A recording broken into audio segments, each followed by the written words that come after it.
दोस्तों नमस्कार। आज का यह वीडियो सामाजिक विज्ञान कक्षा 7 पाठ 2 से लिया गया है, जिसका नाम है दक्षिण भारत के राज्य, जो 800 ईस्वी से 1200 ईस्वी तक के विषय में चर्चा होगी। तो आइए हम इस पाठ पर क्या सीखेंगे।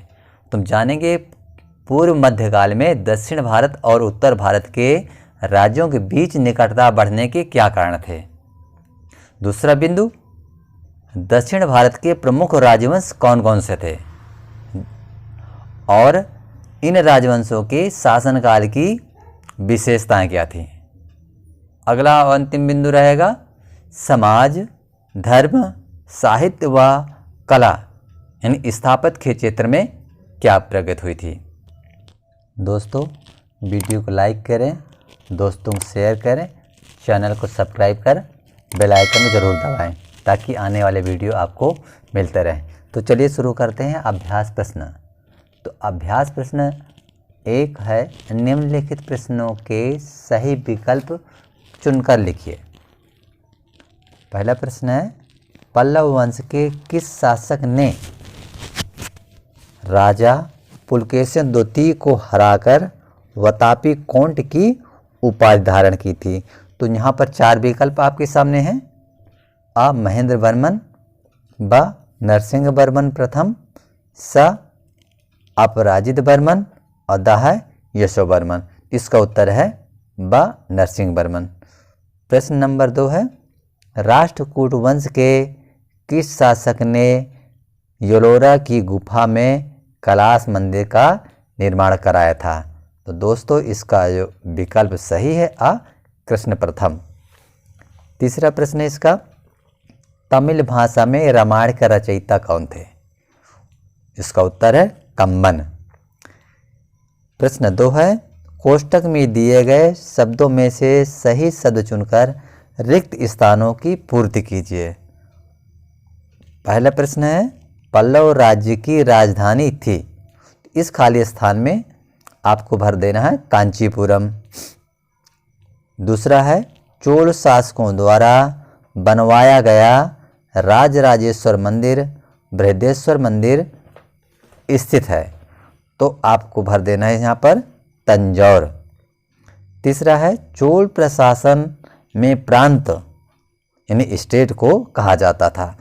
तो यहाँ भरना है आपको मंडलम। अब शुरू करते हैं। प्रश्न 3 है लघुत्तरी प्रश्न। लघुत्तरी में पहला है, उत्तर भारत व दक्षिण भारत के बीच निकटता बढ़ाने का एक प्रमुख कारण बताना है। तो कारण तो बच्चों बहुत से हैं, लेकिन उनमें से आपको एक कारण बताना है। तो इसमें से है, इसका उत्तर हो जाएगा दक्षिण भारत के उत्तरी भाग के राज्यों ने अपने राज्य अधिकार को गंगा नदी की घाटी तक बढ़ाने का प्रयत्न किया। इसका दूसरा कारण है, दक्षिण भारत में शुरू हुए धार्मिक आंदोलन उत्तर भारत में भी लोकप्रिय हो गए। चलिए अगला प्रश्न है लघुत्तरी का, मुम्मादी चोल मंडलम चोल साम्राज्य के किस प्रांत का नाम है। इसका उत्तर है श्रीलंका के उत्तरी भाग के प्रांत का नाम चोल साम्राज्य में मुम्मादी चोल मंडलम था।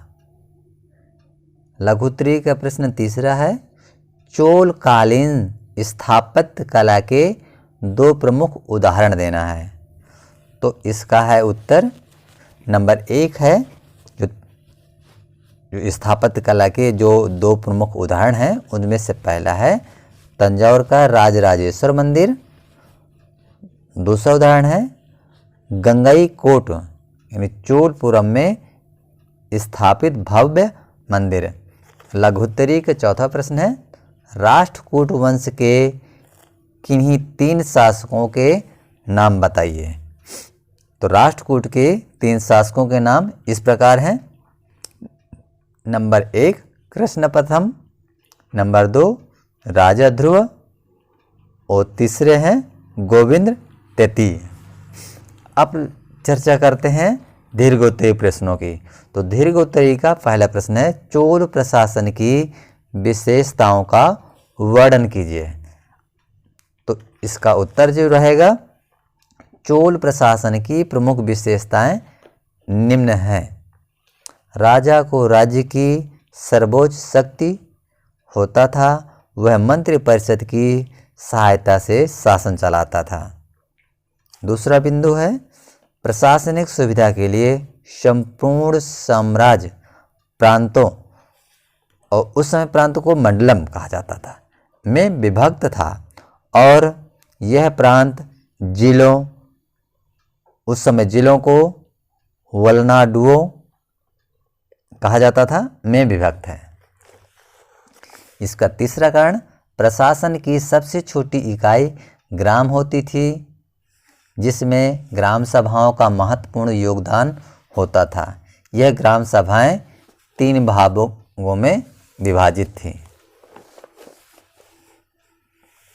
उर, यह ग्राम में आम लोगों की सभा होती थी। महासभा, यह सभा, इस सभा में विद्वान ब्राह्मण होते थे। नगरम है, इसमें व्यापारी, दुकानदार और शिल्पी प्रमुख रूप से होते थे। चौथा बिंदु है विशेषताओं का। गांव की प्रशासनिक व्यवस्था के लिए अनेक समितियों का गठन किया जाता था, जो न्याय, शिक्षा, संचार साधन, जलाशय, धार्मिक समारोह, मंदिर तथा दान आदि की देखभाल का कार्य करते थे। दोस्तों, वीडियो देखने के लिए आपका बहुत बहुत धन्यवाद।